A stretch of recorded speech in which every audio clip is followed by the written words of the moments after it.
កណាទៅម្ដងទៀតយកតែខេតហ្មងតែយ៉ាសង្ឃការអីគឺមានធ្វើឲ្យបានទេណា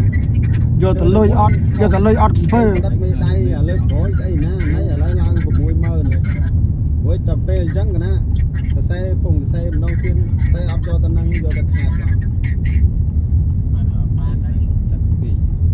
នៅសរសេរទៅវិញនៅកូនចៅវាអត់ទាន់មាន